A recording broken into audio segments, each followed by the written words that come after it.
How do? Welcome to Pez RC. This is episode 6 on repaint and weathering of the Mammoth.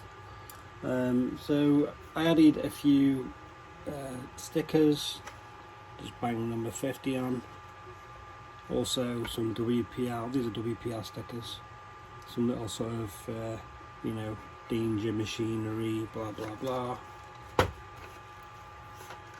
No smoking for where the fuel cells are.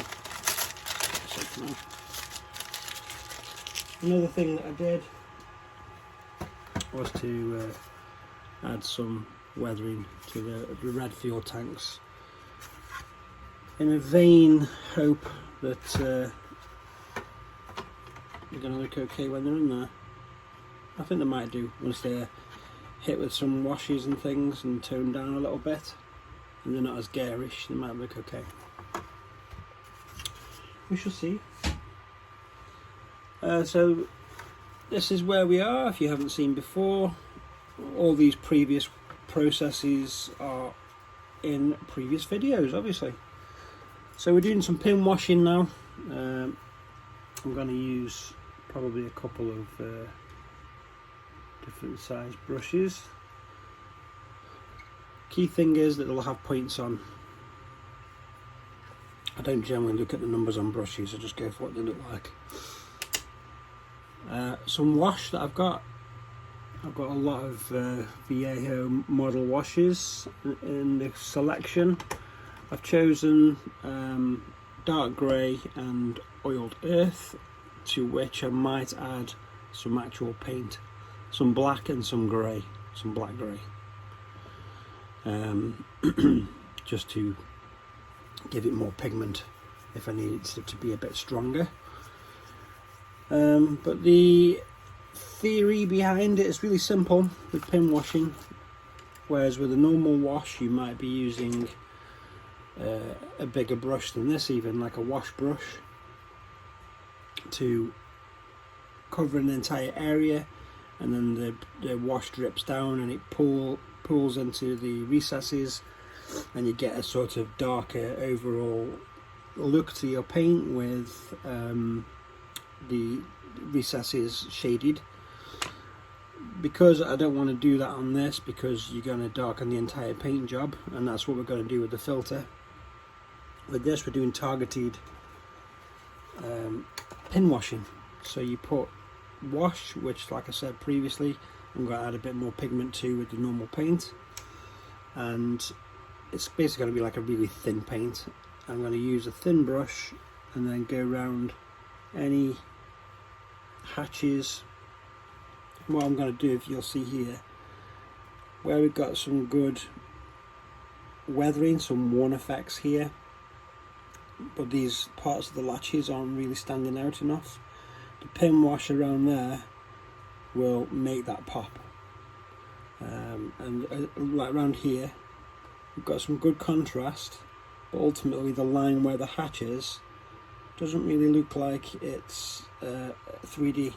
So we're going to pin wash that very carefully around the edges, even some of these lines here,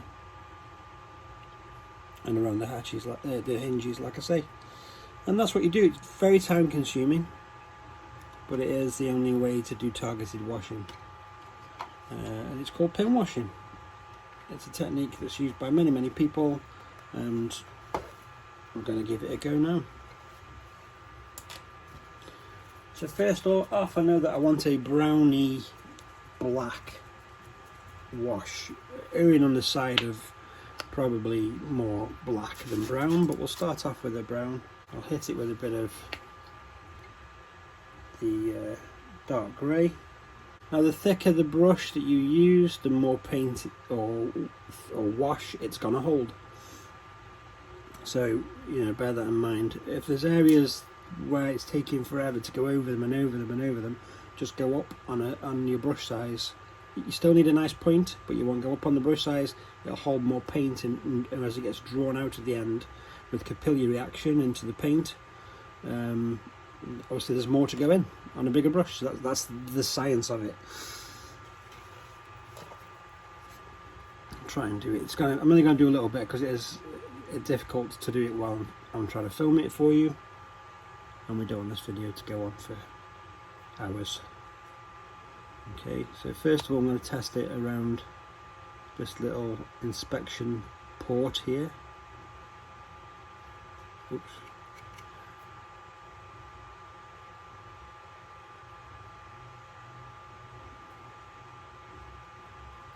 And if you go on any of the highlight, you can just rub it with your finger.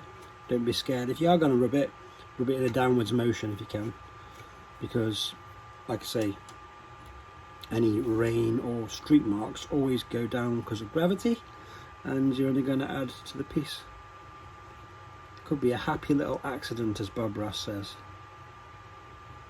So we're going to add them around there, compile it in there because the blue tack is protecting the lens at this point.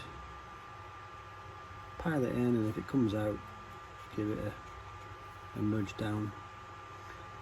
We'll do this last one here.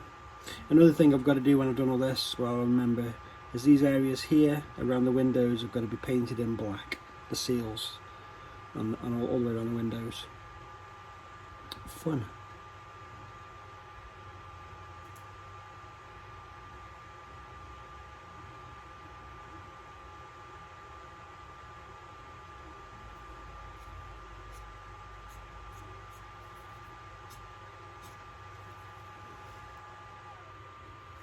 Right, so we're going to let that dry. You can probably see just a little bit the contrast between these two areas here. The port is popping a bit more now, and this hatch here, there's more depth in there. And I'll probably put a tiny bit of pigment in. I'm probably going to put a tiny bit of black paint into this for the next stages, just to make sure it's worth doing. And like I say, just draw your finger down if you've got any overspill, and it will only add to the effects. Getting two birds with one stone. Okay, so I'll pop on with that, and the magic of Tinterweb. You won't have waited that long. Okay, so before we get to the end, I thought I would show you some pieces that are different. So here, this hatch has had the treatment, this one hasn't, and this one has, and this one hasn't. So obviously I've done all these metal pieces and around these grills, around there,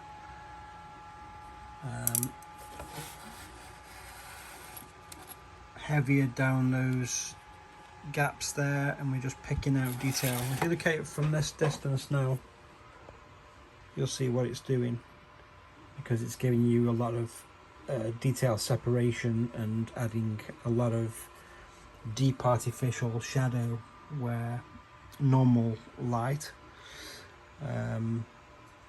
from our amazing sun won't fall the same on a scale model as it would on a real Maz, and give us enough depth.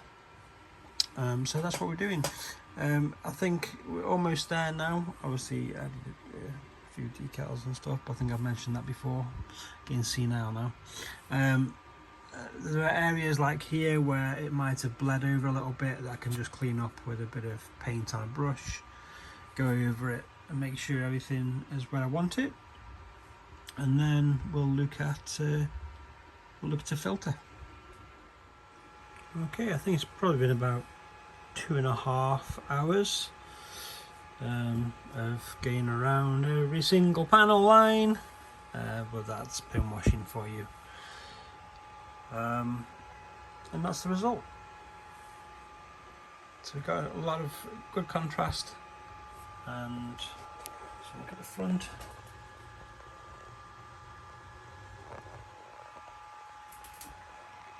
And some nice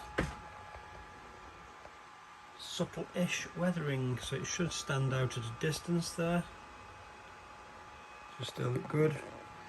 Now before I do the filter, I am going to get some thinned down orange paint and some oil maybe, and just do some rusting, just touch up a few spots here and there, some faint rusting. Again, like with this kind of thing here, focusing has gone terrible on this. As with this kind of thing here, where it tricks your brain into thinking about metals subconsciously, if you put a tiny few spots of orange or rusting, it further solidifies the illusion.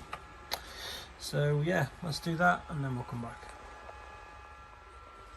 And there we are. It's been about 3.5, 4 hours maybe. We got the orange flavours in there, as you can see.